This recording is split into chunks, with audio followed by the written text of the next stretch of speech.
디자이너의 목소리로 여성의 일을 말하는 팟캐스트 디자인 FM. 청취자 여러분 안녕하세요. MC 1번 김소미, MC 2번 한경희입니다. 여기 좀 낯선 청취자분들이 좀 계시네요. 저희가 시즌3 시작을 앞두고 홍보 나왔습니다. 디자인 FM은 페미니스트 디자이너 소셜클럽 FDSC가 만드는 디자인 팟캐스트입니다. 특히 시즌3는 협업을 테마로 다양한 업계의 여성 직업인과 함께 이야기 나눌 예정이니 많이 들어주세요. 사운드 클라우드와 애플 팟캐스트, 유튜브에서 디자인 FM을 검색해주세요. 그럼 적게 일하고 많이 버는 그날까지.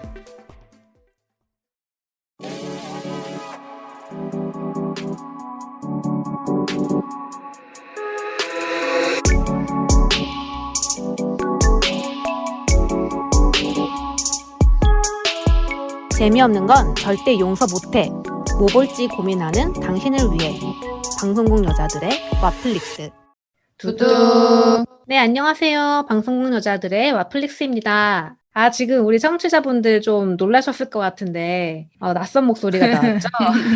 디자인 FM이라는 팟캐스트 분들이 저희 채널에 깜짝 광고를 서로 이렇게 품마시를 드디어 해봤습니다. 저희 처음이죠, 이거 하는 거 광고. 멋있어. 대단해.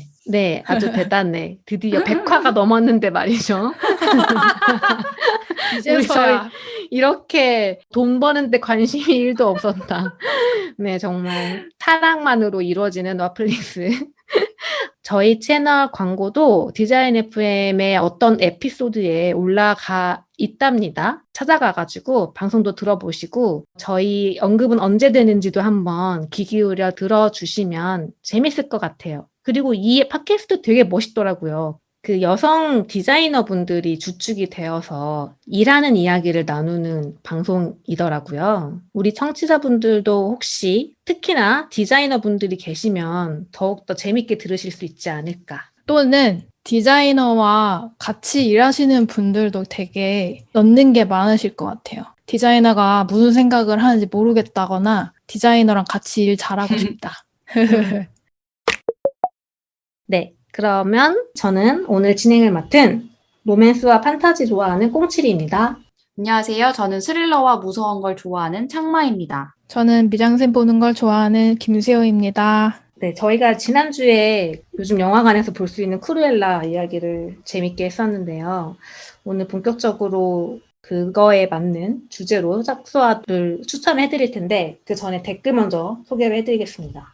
와, 후원해주시는 분들이 이번에 유난히 좀 많았어요. 그래서 한 분씩 언급을 해드릴게요.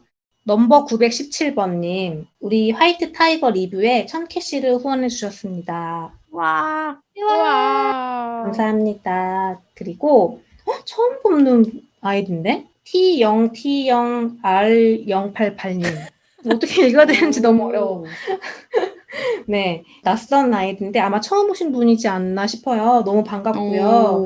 무려 처음 등장하셔서 76화 여러분 기억하시나요? 할로윈에 아주 찰떡인 으스스한 영화 드라마 추천. 네, 요 편에 1200캐시를 주셨습니다. 우와, 감사합니다. 그리고 우리 칙칙한 초코칩님이 이창이라는 작품을 보셨대요. 로머님 인도 연결한 데이트에 딱 어울린달까? 근데 저는 혼자 봤어요 라면서 매일 집에서 밥 먹으면서 10번 넘게 본 것 같다고.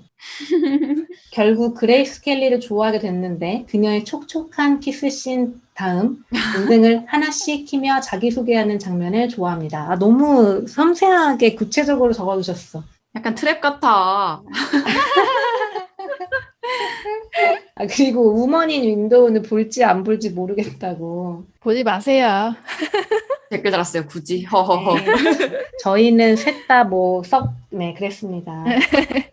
우리 까나님이 화이트 타이거에 대한 리뷰를 적어주셨는데, 와, 진짜, 500자가 모자라서 댓글을 3단에 걸쳐서 지금 주셨어요. 와, 그 사타구니 긁는 장면을 언급해 주셨는데, 빤 냄새, 그 빤 냄새 난다는 대사가 또 있었잖아요. 그 이야기를 맞아. 하고 빤 이야기가 여러 번 나와가지고 다시 보니까 영화가 그 빤 냄새로 가득한 냄새로 카스트가 갈리는 인도판 기생충이라는 비유에 되게 잘 어울린다라는 얘기를 해주셨어요. 그렇네.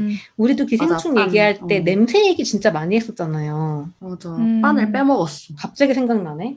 볼 때 빤은 진짜 맞아. 궁금했었는데. 나도. 그리고 250만 루피를 요구한 사회주의의 여신이 화를 내며 탁자에 씹던 빤을 뱉던 장면이 있었죠. 인도에서 여성은 빤을 씹지 못한다고 합니다. 오, 그렇구나. 진짜? 그러니까 빤을 씹고 뱉을 수 있는 그녀는 정치라는 권력을 갖고 있다는 뜻이겠죠. 오. 빤 냄새가 난다는 지적을 받은 주인공은 빤을 끊고 치약을 사서 이를 깨끗이 닦습니다. 상징성이 큰 장면입니다. 이렇게 적어주셨어요. 와. 오. 그러네. 빤 재밌다, 그렇구나. 진짜. 그리고 그 다음에 빤이 등장하는 장면은 그 자술서를 쓰게 되는 장면이었대요. 그래서 주인의 그 오. 형이 맞아. 고급 빤을 권했던 거야. 그건 고급이었던 거야. 그렇구나. 그래서 이 고급 빤을 다시 씹으면서 어떻게든 벗어나려고 했던 카스트에서 다시 하인으로 돌아오는 장면이라는 생각을 하셨대요. 재밌다. 너무 재밌는데? 음식에서도 카스트 차이가 드러나는데 채식은 고귀한 카스트가 먹는 음식, 육식은 힘쓰는 일을 하는 더러운 카스트가 먹는 음식이라는 분위기가 있어서 고향에 돌아와 주인처럼 채식을 하려던 발람에게 할머니가 먹고 일 잘하라고 고기 요리를 무리하게 권하는 장면도 있었죠. 주인처럼 채식을 하려는 데서 발람의 상승 욕구를 느꼈습니다. 와, 의외다 되게. 너무 재밌다. 까날님 인도 문화 전문가신가? 이거를 원래 알고 있었던 분한테는 굉장히 적나라한 영화였겠네요. 오, 와, 진짜 알면 알수록 완전 그게 그니까. 왔겠다. 오. 그러니까 인도 내에서는 진짜 엄청 적나라하게 이거를 뭐 고발하고 이야기한다고 하나 봐요. 그러니까. 너무 재밌다. 까날님 덕분에 저희도 빤이라는 거에 대해서 새로운 정보들을 얻어갑니다. 자, 그리고 마지막. 또 귀여운 우리 약간은 무심한듯님 두둥 하시면서 즐거운 금요일이라고 날씨가 갑자기 더워졌다고 건강하게 이겨내자라고 또 그 다정한 댓글을 달아주셨어요. 아유, 감사합니다. 진짜 날씨가 무더우니까 여러분 더위 잘 이겨내시고 모기 안 물리게 조심하시고요. 오늘 짝수와 주제는요. 원작을 재해석한 컨텐츠입니다. 지난주에 우리가 크루엘라 이야기를 했었잖아요. 그래서 그것과 이제 연결을 좀 해보려고 원작을 좀 다르게 어떤 포인트를 잡아서 재해석한 재밌는 컨텐츠를 소개를 해보려고 합니다. 지금 각자 어떤 걸 가져왔는지 궁금한데, 자, 스릴러 담당 창만은 뭘 들고 왔나요? 키워드를 얘기해 주시죠. 키워드, 저는 흑화입니다. 흑화? 네, 흑화. 네, 발음이 아주 또박또박 하시네요. 흑화. 아, 뭐예요? 스릴러예요? 오, 네. 스릴러 드라마? 스릴러 드라마? 네. 영화인데 뭔가 장르가 이제 드라마이면서 스릴러인 그런 내용입니다. 저는 슈퍼히어로. 오. 히어로물이에요? 그 슈퍼히어로가 등장을 하죠. 히어로물이네. 히어로의 재해석. 그렇죠. 제가 봐왔던 슈퍼히어로물과는 굉장히 달랐기 때문에 이번에 들고 왔습니다. 그렇군요.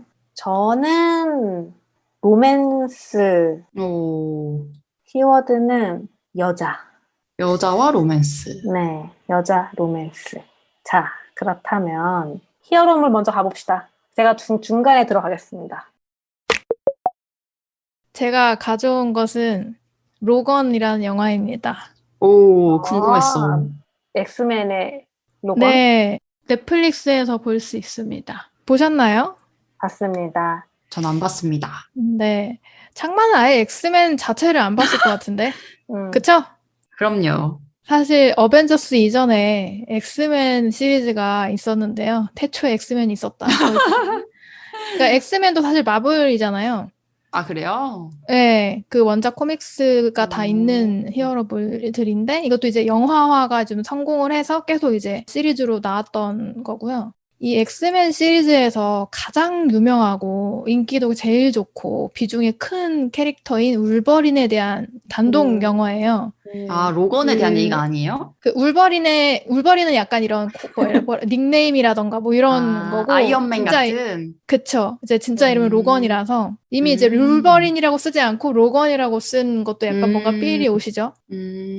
이거는 이제 2017년에 나왔고 감독은 제임스 맨골드라는 사람입니다. 말씀드렸듯이 저는 이제 슈퍼 히어로 영화를 어벤져스 이전에 엑스맨으로 접해가지고 좀 애정이 있거든요. 근데 이 엑스맨 모든 영화가 다 좋진 않아요. 되게 별로인 영화도 있어요. 그래도 좀 애정이 있는 편이에요. 이게 왜 그러냐면 되게 암울해요. 어벤져스랑 비교하면은 어벤져스 되게 쿨하잖아요. 되게 막 유명세도 엄청 즐기는 듯한 모습으로 나오고 근데 엑스맨들은 뭔가 소수자나 그런 존재나 다양성에 대한 그런 철학적 고민이 약간 들어가 있는 시리즈거든요. 맞아. 그러니까 이게 영웅 대접이 아니라 돌연변이라고 불려요. 어떤 그런 특별한 능력들이. 그래서 대중한테 전혀 환영받지 못하고 굉장히 괴물 같은 존재? 생경한 존재 또는 이제 공포의 대상으로 여겨지면서 조금 돌연변이들이 좀 위축되게 만드는 그런 세계관이 있어요. 그게 되게 짠해요. 그래서 시리즈가 다.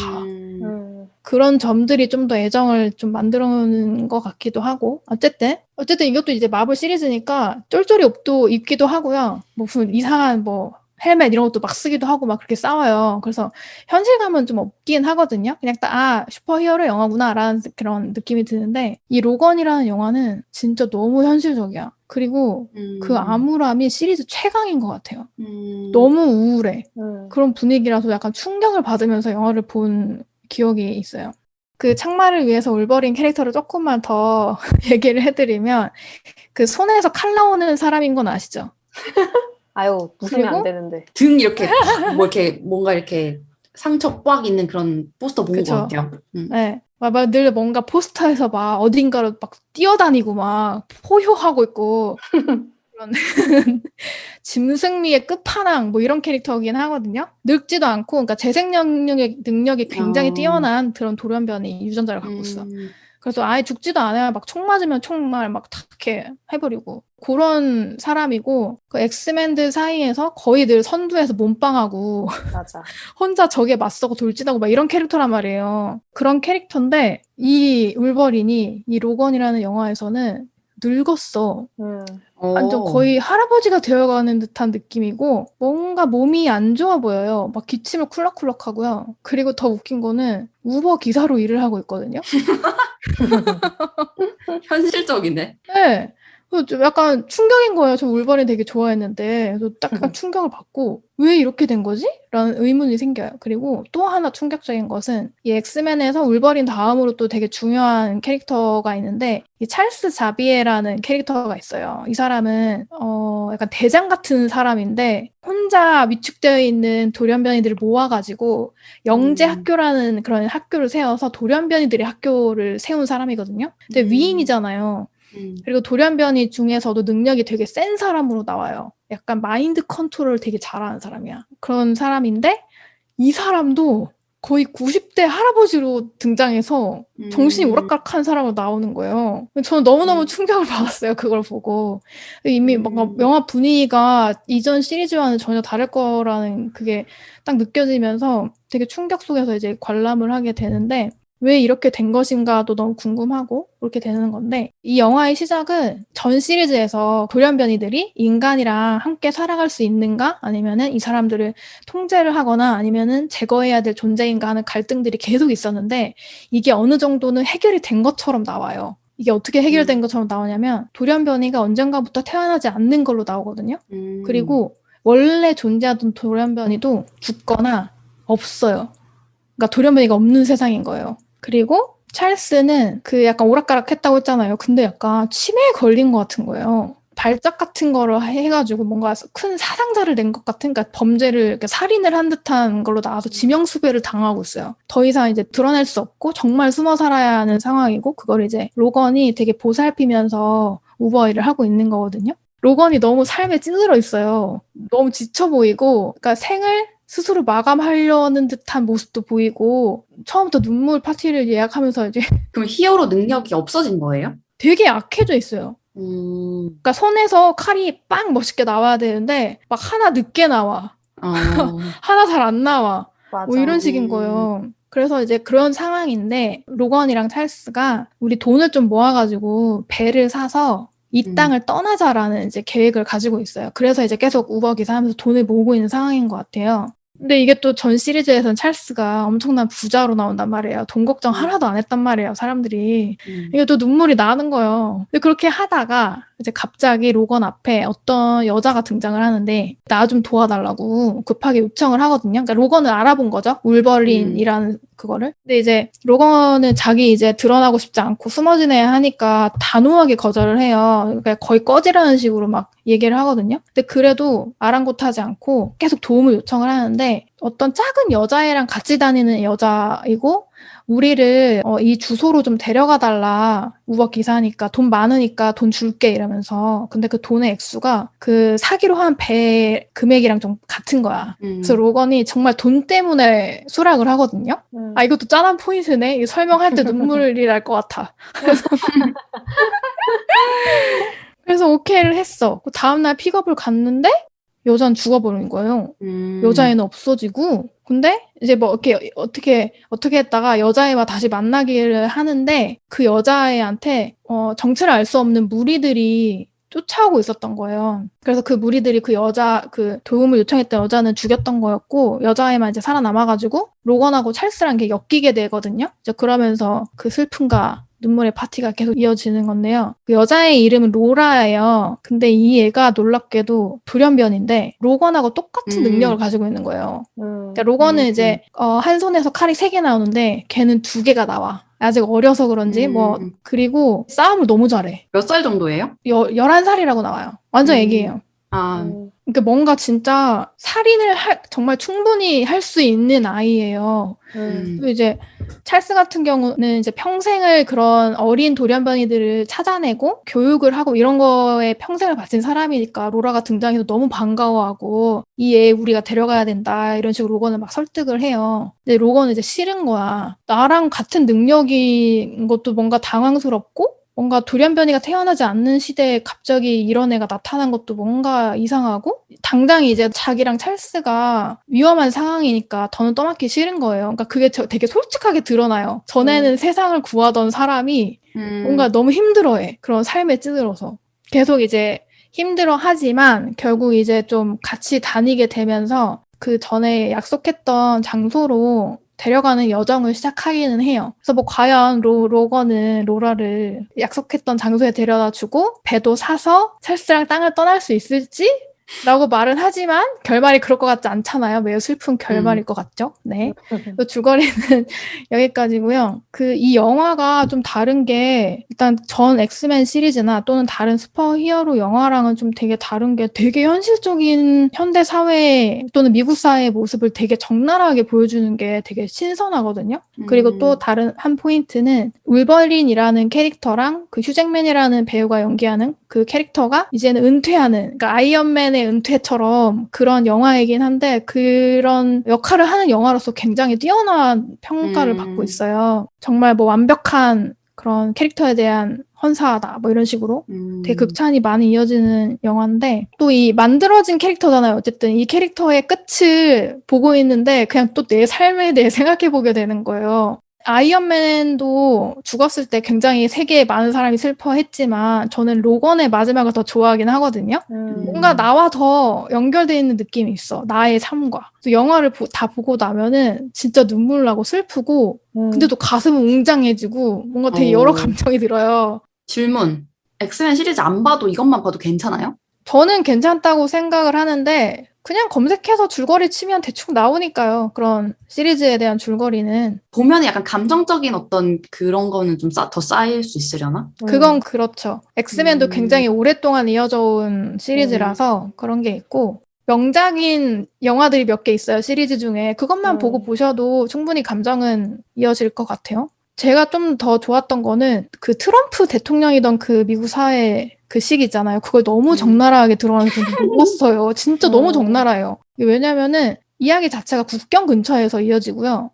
다 땅을 떠나려고 하고 친구가 국경을 넘으려고 하고 뭐 그곳의 이름을 에덴이라고 칭하는가 하면 로라는 일단 스페인어를 하는 친구예요. 미국 애가 아니에요. 또 다른 돌연변이들도 되게 많이 나오는데 그 사람들은 너무나 적나라하게 이민자고 소수자예요. 그래서 대단한 걸 이 정도까지? 라는 생각이 들고요. 암울하긴 한데 액션도 되게 좀 재밌어가지고 재밌긴 한데 이것도 좀 그 전 시리즈랑 다른 게 그런 히어로들이 싸우면 잘 안 죽고 너무 세고 이러니까 되게 좀 재밌잖아요. 속 시원하고 타격감도 엄청 좋고 잘 죽지도 않고 이러니까. 근데 이 영화에서는 히어로긴 한데 실제로 다칠 수도 있고 실제로 죽을 수도 있다는 게 좀 다가오니까 너무 긴장감이 커지는 거예요. 그래서 액션이 재밌어요. 급박해 되게. 그 와중에 로라가 조금 시원하게 싸우기는 해요. 로라의 액션씬이 되게 좋아요. 이전 엑스맨 시리즈에서 보여줬던 이 울버린이라는 캐릭터의 모습이나 다루는 방식들이 이 로건이라는 영화에서는 굉장히 좀 새롭게 볼 수 있게끔 다뤄져서 그 점이 좀 신선하다고 생각했고 장르적으로도 그렇고 이전 엑스맨 시리즈랑은 완전 좀 다른 영화라는 느낌이 들 정도로 좀 그런 면들이 있어요. 그래서 히어로물에 대해서 어떤 이미지가 다들 있으실 텐데 그거를 되게 좀 깨는 영화긴 하거든요. 그래서 이 영화 보시면서 좀 댓글로 저랑 또 얘기 많이 나눠주셨으면 좋겠습니다. 제가 가져온 영화는 아가씨입니다. 아주 유명한 작품이라서 많이들 보셨을 것 같은데 제가 로맨스 담당으로서 언젠가 꼭 얘기하고 싶었던 작품들 리스트를 한번 썼었는데 그 중에 하나가 아가씨가 있었어요, 사실. 저도 있었는데. 아, 그랬구나. 미장센도 너무 좋으니까. 두 분 다 양심의 털이 닿네. 이렇게 유명한 거. 하지만 이야기를 꼭 한 번은 해보고 싶은 그런 작품입니다. 되게 이번에 준비하면서 좀 재밌었던 게 아가씨 워낙 유명하지만 사실은 원작과 이렇게 비교를 하면서 원작과 어떤 부분이 다른지를 좀 생각해본 적은 사실 저도 없었거든요. 그래서 이번 기회에 좀 생각을 해볼 수 있어서 좀 흥미로웠는데 뭐 일단은 아가씨는 2016년도에 개봉한 박찬욱 감독의 장편 영화이죠. 그 당시에 이제 지금 아마 보신 분들 생각은 나실 텐데 진짜 엄청 화제였어요. 그래서 제가 기억나는 거는 여자친구들이랑 이 영화에 대해서 이야기를 하는데 제 친구 중에 이제 영화 찍는 애가 되게 막 부들부들 떨면서 와씨 박찬욱이 이런 영화를 찍어? 되게 분해하는 거예요. 왜요? 그러니까 그만큼 너무 여성 서사를 잘 만들어서. 그러니까 여성 서사를 너무 잘 해가 가끔씩 그런 게 있는 것 같아. 그때 뭐지? 미성년? 미성년. 그런 느낌인가? 그런 느낌이 드는 여성 서사를 굉장히 섬세하게 잘 만들어내. 게다가 미장센도 너무 좋은 많이 호평을 받았었고요. 되게 굵직한 아주 유명한 배우들이 용기 있는 노출신도 많이 있고 해가지고 더 많이 화제가 됐었죠. 김민희 배우와 지금은 완전 대스타가 된 김태리 배우와 하정우 배우와 이런 굵직굵직한 스타들이 많이 나왔던 그런 영화입니다. 진짜 간단하게만 줄거리를 얘기를 해볼 건데 게다가 이게 영화가 1부, 2부, 3부인데 2부부터 가면은 이제 무조건 스포거든요. 그래서 1부만 살짝 얘기를 해야 될 것 같아요. 일단 1930년대? 그러니까 사실 이 영화에서 되게 중요한 재밌는 포인트는 몇 년대 어디인가가 사실 별로 중요하지 않는다는 게 원작과 나중에 이제 비교하면서 재미있게 볼 수 있는 포인트거든요. 이제 한국과 일본을 배경으로 해가지고 일제강점기죠. 일제강점기 시대의 어떤 귀족 집안에서 벌어지는 그런 일입니다. 굉장히 부잣집인 귀족이 있어요. 근데 막 일본 이름도 쓰고 그렇게 하는데 사실은 조선인이야. 되게 조선인들 등쳐먹고 일본인처럼 살고 싶은 아저씨가 이제 살고 있는 그런 집이에요. 스스로를 백작이라고 부르는데 이 아저씨가 코우즈키라는 이제 사람인 거예요. 코우즈키라는 백작이 자신의 죽은 아내의 동생의 딸인 히데코라는 자기 조카죠. 사실은 이 조카를 소조카를 아내로 삼으려고 한다라는 배경이 있어요. 너무 징그럽죠. 근데 왜냐면은 이 히데코라는 이 아가씨, 이 서조카가 사실은 일본인이고 돈이 되게 많은 거예요.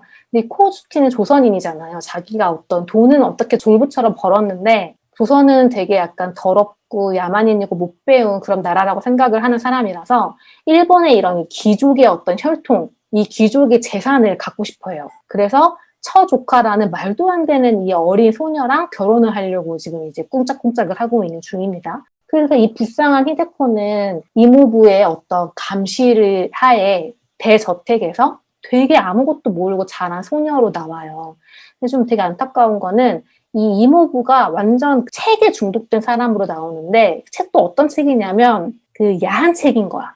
그래서 되게 약간 이상한 야설 같은 거를 모은 책들을 가져와가지고 낭독회 이런 거를 열어요. 이게 이 코우즈키의 사업이자 취미이자 뭐 인생의 어떤 극한의 재미인 건데 이 불쌍한 히데코는 아주 어렸을 때 진짜 아기 소녀 때부터 이 이모부의 감시를 받으면서 이 야설을 낭독하는 훈련을 받아옵니다. 다른 거는 사람들 만난 적도 없고 뭐 이렇게 큰 거예요. 근데 우연히 이제 하정우가 이제 연기한 캐릭터가 나오는데 이 하정우가 연기한 이 캐릭터는 백작으로 나와요. 근데 백작인 척하는 조선의 사기꾼이에요. 이 사기꾼이 우연히 낭독회에 갔다가 히데코를 보고 완전 반해버려요. 그래서 이 히데코를 유혹해가지고 히데코랑 결혼을 하면 자기가 히데코의 보호자가 되니까 그 시대에는 재산을 다 가져올 수 있는 거예요. 그래서 뽕도 먹고 알도 먹는 거지. 사랑도 얻고 히데코도 얻고 돈도 먹고 이런 계획을 세웁니다. 그래서 이 사기꾼이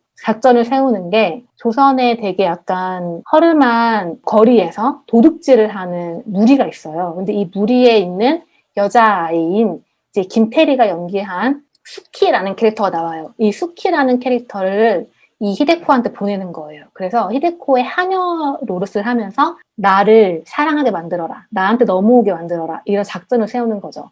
그래서 히데코를 속여서 너랑 나랑 재산 나눠 먹자. 이렇게 이제 이야기가 시작이 됩니다. 이게 이제 이 아가씨의 기본적인 설정인데요. 이게 원작이 핑거 스미스라는 소설이 있어요. 여성 작가가 쓴 19세기 영국 배경의 레즈비언 로맨스거든요. 정확히는 레즈비언 로맨스 스릴러물인데 기본적인 설정, 그러니까 레즈비언 로맨스 스릴러물이라는 거는 아가씨랑 원작이랑 같아요. 근데 되게 재밌는 차이점들이 계속 발견이 되는 건데 아가씨는 아까 제가 얘기한 것처럼 일제강점기라는 사실 우리로서는 되게 민족주의 자동 버튼 눌리는 시대잖아요. 근데 되게 좀 놀랍게도 일본과 조선 간의 식민 관계라거나 이 시대에 되게 약간 첨예할 수 있었던 계급 갈등? 그러니까 심지어 아가씨와 하녀가 나오는데도 이런 계급 갈등이라던가 계급 간의 어떤 그런 것이 되게 중요하게 나오지 않아요. 그래서 캐릭터들한테 별로 중요한 영향을 미치지 않는 이런 뭐 식민지 배경이라던가 계급이라던가 이런 것들이 있는데 사실 원작은 이 작가가 굉장히 이런 부분을 강조를 하고 있어요. 그래서 이 19세기 영국이라서 산업화가 막 진행되고 있는 시기라고 가지고 기본적인 설정 안에서 이 여성들이 굉장히 자신이 속해 있는 계급이라던가 경제적인 환경이라던가 이런 부분에서 굉장히 영향을 많이 받거든요. 그래서 오히려 이 소설은 한 600페이지가 되는 원작인데 굉장히 이 계급사회, 영국 당시 시대 배경을 분석하는 데 엄청나게 많은 공을 들이고 있는 그런 차이가 있어요. 근데 대신에 박찬욱 감독이 아가씨를 만들면서 되게 집중한 거는 로맨스인 거예요. 저는 이 부분이 되게 재밌었거든요. 그러니까 남자 감독이 만든 레즈비언 로맨스 스릴러물인데 어쩌면 자기가 가장 약하다고 생각할 수도 있는 이 레즈비언 로맨스에 굉장히 집중을 하고 있어요. 그리고 그걸 또 잘했고 그래서 그런 게 되게 이 영화를 볼 때 재밌게 볼 수 있는 포인트고 약간 통쾌한 부분이기도 해요. 원작과 또 다른 게 지금 굉장히 빌런이라고 할 수 있는 이모부 코우즈키 백작이라던가 이 하정우가 연기한 이 사기꾼 캐릭터가 다른 부분들은 다 되게 배경으로 밀려나고 이 여성에 대한 삐뚤어진 사랑 개념? 이런 게 엄청 노골적으로 드러나요. 아가씨를 보면서 되게 재밌었던 게 이제 보신 분들은 공감을 하시겠지만 이 하정우가 연기한 이 사기꾼이 굉장히 노골적으로 이 히데코를 엄청 탐하거든요. 그리고 끝까지 그거를 마치 자신이 약간 상남자이고 로맨티스트인 것처럼 얘기를 하지만 굉장히 그 말 한마디 한마디에 그 일부 남자들이 갖고 있는 되게 삐뚤어진 성적인 판타지 같은 게 그대로 드러나요. 근데 이런 게 박찬욱 감독이 약간 노골적으로 좀 비판하려고 하는 그런 지점이었다라는 분석들을 되게 많이 하더라고요. 저도 되게 공감을 했었고 결과적으로 이 로맨스에 집중을 하다 보니까 오히려 원작보다 아가씨가 좀 더 이 여성 주체적인 사랑, 이 레즈비언 여성의 대상화되지 않고 되게 이게 그 책도 엄청 그 여자와 여자가 사랑 나누는 거를 엄청 대상화하는 내용들이 나오거든요. 근데 그게 약간 남성의 시선이 아니라 나중에는 이 히데코와 스키에 서로를 해당시켜주는 그 사랑으로 엄청 주제가 집중이 돼버려요. 이게 되게 원작과 다른 아가씨의 되게 재밌는 포인트다라는 생각을 아마 하실 수 있을 거고요. 그 실제로 박찬욱 감독이 이 영화를 만들 때 그 부분을 되게 집중했었대요. 그래서 제목도 아가씨라는 것도 남자들이 아가씨라는 단어를 되게 오염시켰는데 예를 들어서 뭐 술집 아가씨, 노래방 아가씨 뭔가 이렇게 되게 성적 대상 그냥 아가씨 이렇게. 그런 말인데 일부러 이걸 가져왔다고 하더라고요. 그래서 그 오염된 단어인 아가씨를 아가씨란 단어에 새로운 힘을 주자. 약간 이런 식의 의도를 가지고 제목을 결정을 했다고 합니다. 이 영화가 당시에 2016년도에 되게 무슨 청룡 영화상에서 김민희가 여우주연상 타고 뭐 김태린의 신인 여우상 타고 미장센도 엄청 되게 호평 받고 특히 미국에서 상을 엄청 많이 받았더라고요. 무슨 외국어 영화상을 휩쓸어가지고 총 뭐 열 몇 개의 외국어 영화상을 쓸었고 심지어 영국 아카데미에서는 그 로마 있잖아요. 영화 예전에 세우가 영업했던 그 로마가 외국어 영화상을 받았던 게 이제 이 영국 아카데미인데 그 직전 해인 2018년에 아가씨가 외국어 영화상을 받았었다고 합니다. 그리고 맞아. 저는 그 처음에 이 영화 봤을 때 딱 하나 마음에 안 드는 게 마지막 장면이었거든요. 저도요. 그 마지막 장면이 띄어참이 뭐지? 도망가는 거였나? 얘기하면 스포가 좀 될 것 같은데 마지막에 섹스? 마지막 장면이 그 약간 대상화됐다고 엄청 얘기 많았었는데. 맞아요. 그 대상화됐다고 많이 비판받았던 장면이었는데 저도 되게 그렇게 느껴가지고 저도. 맞아. 그게 되게 불편했었어요. 근데 넷플릭스에 지금 올라와 있거든요, 이 영화가. 넷플릭스에 그 마지막 장면이 잘려있는 거예요. 엥? 왜? 아니, 왜? 적당히 잘려있어. 심의 때문에 그런 거 아니에요? 그럴 수도 있는데 뭐 어쨌든 어떤 이유로든 그 불편하게 느껴진 그 장면이 없어진 상태로 올라와 있어가지고 굉장히 깔끔하게 끝까지 불편해하지 않고 볼 수 있었다는. 뭐지? 너무 궁금하다. 왜 잘렸는지. 진짜 그러게. 심인지 아니면 약간 찬욱 씨의 마음에 스크래치가 가서 뭔가 자체적으로 그 다시 감독판으로 한 건지 너무 궁금하네. 그쵸? 그래서 넷플릭스로 만약에 그 영화에서 이런 마지막 장면 때문에 좀 깼다라고 하시는 분은 넷플릭스에서 오랜만에 보시면 네, 좋을 것 같아요. 다시 봐도 되게 재밌더라고요. 아니, 근데 이유 너무 궁금한데, 진짜? 그러니까. 그치? 숙제 꽁치 찾아오세요. 다음 주까지. 슈.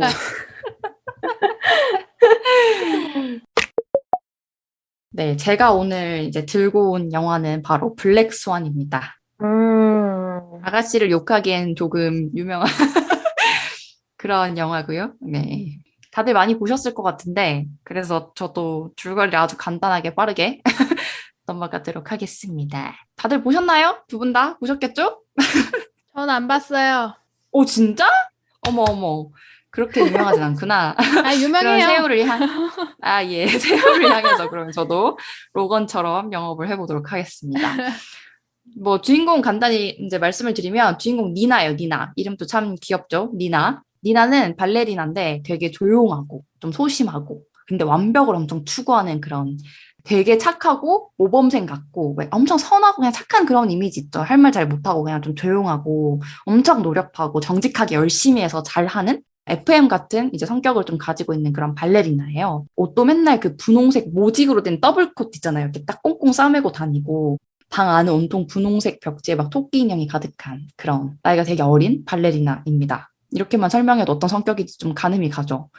되게 재밌는 게 이 니나가 평소에 그 분홍색 더블코트를 입고 다니면서 목에다가 이제 약간 새하얀 털 같은 목도리를 이제 맨날 꽁꽁 두르고 다니거든요. 근데 그게 되게 막 백조 같아요. 약간 순백의 어떤 백조 같은 느낌을 되게 주는데 그 원작인 이제 백조의 호수에서 오데트 아시죠? 마법사의 어떤 저주에 걸려서 인간의 모습을 잃고 하얀 백조가 돼서 이제 살고 있는 그 오데트 같은 느낌을 아주 풀풀 풍기는 그런 발레리나입니다.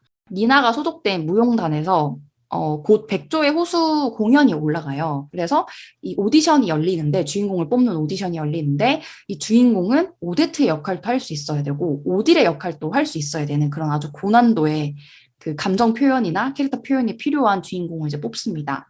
니나는 당연히 이제 뭐 엄청 경쟁이 치열하잖아요. 누구나 이제 메인 주인공이 되고 싶어 하니까. 그래서 니나도 엄청 열심히 하는데, 단장으로부터 어떤 얘기를 듣냐면, 너는 너무 잘하고 기술이 너무 뛰어나서 그 백조인 오데트 역할에 잘 어울리는 건 정말 의심할 여지가 없다. 근데 사실 난 네 기술에 관심 없다. 네 완벽한 기술엔 관심 없고, 나는 그 흑조인 오딜 역, 그 관객들을 되게 유혹하고 뭔가 관객들을 욕망하게 만드는 그런 되게 관능적인 극이기 때문에 그 관능적인 주인공이 필요하다. 동시에 연기를 해야 되니까. 근데 너한테서는 백조의 모습밖에 보이지 않는다는 거죠. 그래서 그런 식으로 이제 막 좀 잘 안 될 것 같은 느낌을 되게 줍니다. 근데 니나는 원래도 아까 말한 것처럼 되게 완벽함을 추구하는 이제 성격인데다가 또 이제 어떤 성장 배경이 있냐면, 엄마가 엄청 과잉보호를 해요. 그리고 엄청 강압적으로 대하고 되게 그 통제하려는 게 엄청 강한 이제 어머니의 영향이 있어요. 근데 이 어머니는 또 왜 그러냐면, 엄마가 원래 발레리나였어. 근데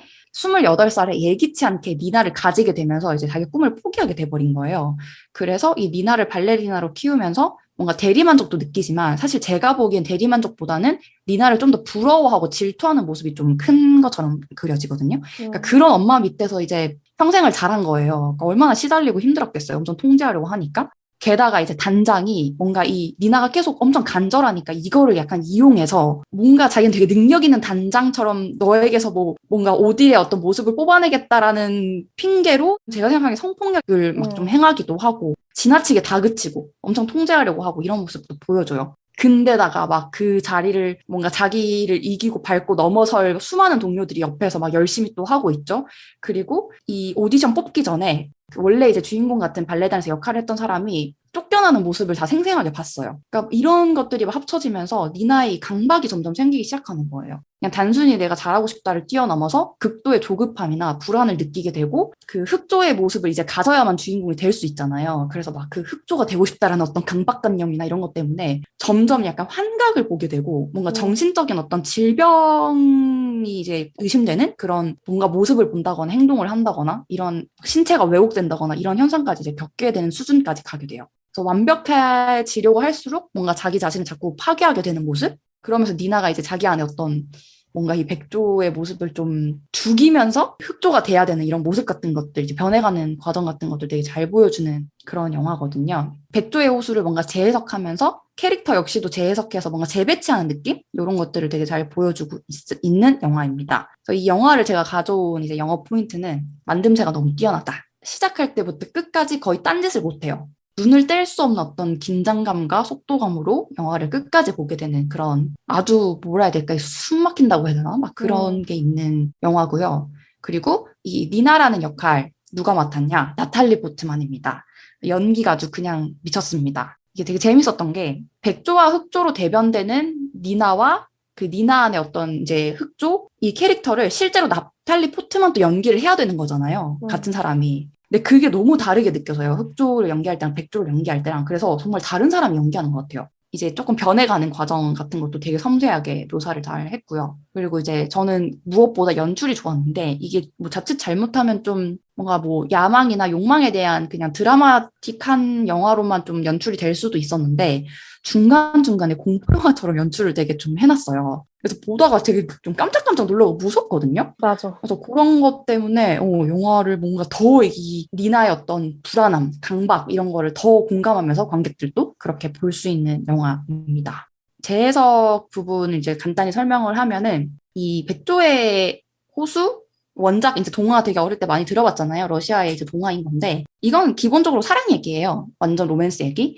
그냥 그 저주받은 그 오데트가, 그러니까 진정한 사랑에 빠지면 저주를 벗어날 수 있는데, 그래서 지그프리트를 만나서 그런 저주에서 풀려나려고 하던 순간에 이제 그 사악한 마법사가 자신의 딸인 오디를 이제 왕자를 유혹하게끔 만들어서 뭐 꼬인 거죠. 꼬여지는 바람에 영원히 벗어날 수 없었던 오데트는 슬픔을 못 이기고 이제 자살해서 뭔가 자유를 얻게 되는 그런 되게 비극적인 스토리 인데 이 블랙스완은 그 원작을 로맨스라기보다는 개인의 어떤 완벽함에 대한 추구라던가 뭔가 욕망에 대한 이 재해석으로 이야기를 진행을 해요. 그래서 좀 더 재밌게 느껴진 포인트였고 그렇습니다. 이걸 나탈리 포트만이 진짜 약간 미친 연기를 선보이잖아요. 그래서 정말 약간 정신 나가는 줄 알았었어요, 그때 영화 보면서. 엄마와의 갈등, 그리고 그 발레 단장, 감독과의 그 네네. 권력 관계, 뭐 이런 것들이 너무 와닿았었어요. 되게 피부로 와닿는 느낌이었어요. 그 스트레스가. 맞아. 그리고 전 좋았던 게 이 전체적으로 영화에서 나탈리 포트만이 역할한 니나가 그러니까 예를 들면 비유적으로 설명을 하자면 원작에 빗대어서 뭐 인간이 되려고 하는 것 아니면 진정한 사랑을 찾으려고 하는 것 이 두 가지 모두 관심이 없는 게 좋았어요. 이 두 가지는 사실은 관심이 없고 뭔가 저 위에 있는 자신만의 어떤 아이디어를 한 이상적인 뭔가를 이뤄내려고 하는 겉으로는 되게 뭐 소심하고 조용해 보이지만 그 안에서는 굉장히 뭔가 성취 그 주의적이고 욕망이 들끓는 성공에 대한 그런 모습을 되게 보여주는 그래서 결국 약간의 정신병까지 얻게 되는 그런 캐릭터로 풀이를 한 게 너무 재밌었어요.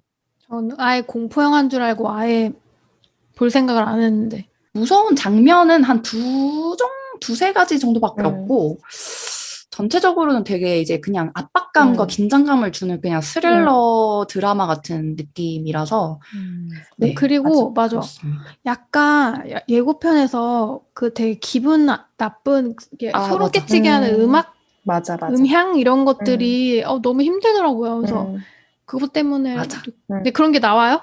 네. 공포보다는 오히려 그런 장면들이 좀 더 나오죠. 생각해보니까 우리 몇 주 전에 했던 여성 원탑의 심리 스릴러 그 주제에 딱인 것 같아. 맞아. 맞네. 진짜. 완전. 꽁치 표정이 너무 갑자기 생기가 돌기 시작한 거 보니까 너무 생각나. 고통스러운 영화인 것 같아. 맞아요. 고통스러운 영화였어. 영화가 줄 수 있는 이 고통 너무 즐겁습니다. 네. 되게 그런 포인트가 있는데 너무 잘 만들었어요. 진짜 잘 그래서 만들었어요. 그 왜 만듦새가 진짜 좋은 영화의 예시 중에 완전 잘 맞는 그런 영화라서 맞아. 퀄리티가 진짜 미쳤어. 네, 그래서 블랙스완 안 보신 분들은 뭐 더 재밌게 보실 수 있을 것 같고 보신 분들도 오랜만에 다시 보면서 이제 그 원작에 대한 생각도 같이 하면서 이렇게 보면은 흥미롭게 보실 수 있을 것 같아요. 어디에서 볼 수 있어요? 지금 블랙스완은 넷플릭스에서만 볼 수 있습니다. 네, 이렇게 오늘은 원작을 재해석한 컨텐츠 3편을 소개를 해봤습니다. 이번에 이 주제를 준비하면서 많은 다른 것들도 이야기를 나눠봤죠, 우리가. 그 디즈니에서 나왔던 말레피센트도 후보였었고. 장화홍련. 장화홍련. 맞아, 장화홍련 하고 싶었는데 없어서 못했어요. 장화홍련도 정말 멋지게 재해석한 영화인데 넷플릭스에도 없고 왓챠에도 없어가지고 못 갖고 왔어요. 우리나라 작품 중에도 많이 있고 뭐 외국 작품 중에도 많이 있는 것 같아요. 그래서 좀 재밌게 보신 원작 재해석 콘텐츠 있다면 우리 구독자분들도 댓글로 추천해 주시면 좋을 것 같고요. 저희는 그럼 다음 주에는 또 이제 핫한 시의성 있는 작품을 들고 오겠습니다. 그럴 수 있겠죠? 제발. 네, 그러면 저희는 다음 주에 뵙겠습니다. 여러분 감사합니다. 하나, 둘, 셋. 두두.